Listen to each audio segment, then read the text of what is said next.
Hello दोस्तों, ये तो हम सबको पता है कि एक समय था जब धरती पर डायनासोरों का राज हुआ करता था, लेकिन आज ये प्रजाति हमारी धरती से विलुप्त हो चुकी हैं। फिर भी आज जब हम डायनासोर के बारे में सुनते हैं तो हमारे दिमाग में ये सवाल जरूर आता है कि आखिर इतने बड़े विशालकाय जीव डायनासोर का अंत कैसे हुआ। आखिर वो कौन सी घटना थी जिसने इनका नामो निशान मिटा दिया। तो दोस्तों, आज के वीडियो में धरती से डायनासोर विलुप्त कैसे हुए इसके बारे में जानेंगे और साथ ही ये भी जानेंगे कि धरती पर पहले डायनासोर आया था या फिर इंसान। तो बने रहें इस वीडियो के एंड तक। दोस्तों, ये जानने से पहले कि डायनासोर का अंत कैसे हुआ, हमें सबसे पहले ये जानना होगा कि डायनासोर कौन थे। तो दोस्तों, डायनासोर एक बहुत ही विशालकाय जीव हुआ करते थे। आप ऐसा कह सकते हैं कि धरती के शुरुआत के बाद किसी जीव ने अगर धरती पर जन्म लिया तो उसमें डायनासोर और उसकी अलग अलग प्रजातियां शामिल थी। हालांकि डायनासोरों को किसी इंसान ने नहीं देखा है, लेकिन रिसर्च में मिले अवशेष से ये जानकारी मिलती है और उसी के आधार पर डायनासोर की छवि तैयार की जाती है। कहा जाता है कि एक समय हुआ करता था हमारी इस धरती पर जब डायनासोर का राज हुआ करता था। वो यहाँ शान से रहते थे और उनकी प्रजाति काफी विशाल तादाद में हुआ करती थी। अगर डायनासोर की प्रजाति विलुप्त ना होती तो शायद इस धरती पर मानव जीवन भी संभव ना हो पाता।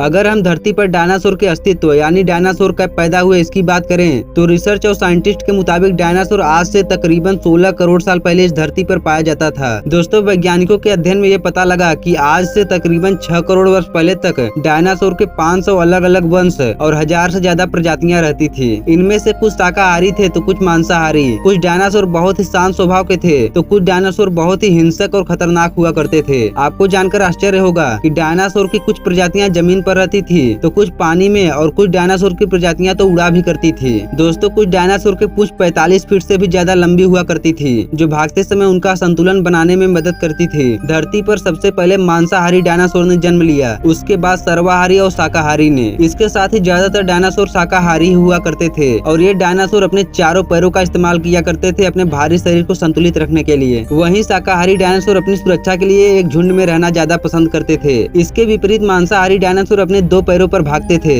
इससे उन्हें भागने में आसानी होती थी और वे अपने दोनों हाथों से शिकार भी करते थे। कुछ वैज्ञानिकों की माने तो एक डायनासोर का जीवन काल 200 साल का होता था, यानी एक डायनासोर करीब 200 साल तक जीवित रहता था। डायनासोर के साइज की बात करें तो जो छोटे साइज के डायनासोर थे उनका कद 4 से 5 फीट तक हुआ करता था और जो बड़े डायनासोर हुआ करते थे उनका कद 50 से 60 फीट तक हुआ करता था। इसके साथ ही कुछ प्रजातियां ऐसी भी थी जिनको गर्भधारण करने के लिए मेल पार्टनर की आवश्यकता नहीं होती थी, बल्कि इन प्रजातियों की फीमेल डायनासोर बिना मेल पार्टनर के मां बनती थी। ये तो हो गई डायनासोर कौन थे। अब बात करते हैं कि उनका अंत कैसे हुआ। दोस्तों, डायनासोर जैसे विशालकाय जीव धरती पर कई सालों से विराजमान थे और उन्होंने कई सालों तक धरती पर अपना वर्चस्व कायम रखा, लेकिन वैज्ञानिकों और रिसर्चर्स के अनुसार डायनासोर का अंत एक बहुत ही बड़े एस्ट्रॉइड के धरती से टकराने की वजह से हुआ था। आज से करीब 6 करोड़ 50 लाख साल पहले तकरीबन 40 किलोमीटर के पैरामीटर वाला एक विशालकाय एस्ट्रॉइड अचानक हमारी धरती से आ टकराया। ये टक्कर हिरोशिमा में गिराए गए एटम बम से करीब 10 अरब गुना ज्यादा शक्तिशाली था। रिसर्चर्स के मुताबिक एक छोटा सा एस्ट्रॉइड का टुकड़ा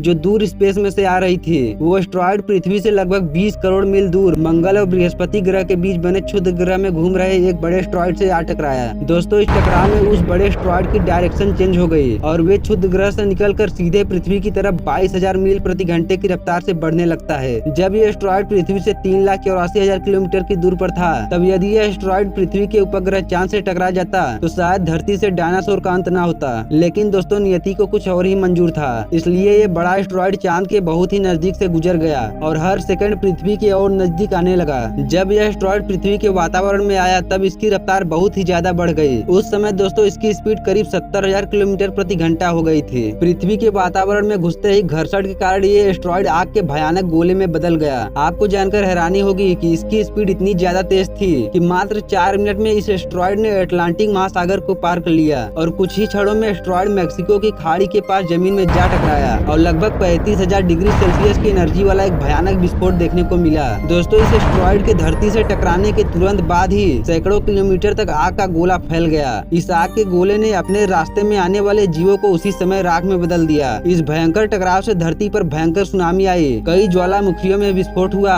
और कई महीनों तक आसमान में गैस के बादल और अंधेरा छाया रहा। इस टक्कर से समुद्र में कई किलोमीटर तक ऊंची ऊंची लहरें उठी जिन्होंने आधी दुनिया में तबाही मचा दी। इस टक्कर के बाद निकलने वाला धूल और राख धीरे धीरे आसमान में फैल गया, जिसके कारण हमारी धरती का वायुमंडल कई महीनों तक गैस और डस्ट से पूरी तरह से ढक गया। इसी वजह से सूरज से आने वाली रोशनी धरती की सतह तक पहुंचनी बंद हो गई और धरती के फूड चेन को इनबैलेंस कर दिया। यही नहीं, इसके साथ ही धरती का टेम्परेचर कई डिग्री सेल्सियस तक गिर गया। अचानक आई इस महाविनाश की वजह से जीव जंतु और पेड़ पौधों की कई प्रजातियां तुरंत ही नष्ट हो गई। कुछ महीनों के बाद धीरे धीरे पृथ्वी के वायुमंडल में गैस और डस्ट साफ हुई और सूरज की रोशनी धरती तक पहुंचने लगी। लेकिन उसके बाद ग्रीन हाउस गैसेस जो कि पृथ्वी के वायुमंडल में पहुंच गई थी, उन्होंने पृथ्वी को अचानक बहुत गर्म करना शुरू कर दिया। टेम्परेचर में आई इस भयानक उतार चढ़ाव ने कई और प्रजातियों को नष्ट कर दिया। इसी भयानक तबाही के चलते धरती पर रहने वाले तकरीबन 75% जानवर और प्लांट्स स्पीसीज हमेशा के लिए नष्ट हो गए। दोस्तों, वैज्ञानिकों द्वारा यह कहा जाता है कि एस्टेरॉयड धरती को जिस वक्त टकराया उससे अगर 30 सेकंड पहले या 30 सेकंड बाद टकराया होता तो डायनासोर शायद खत्म नहीं होते।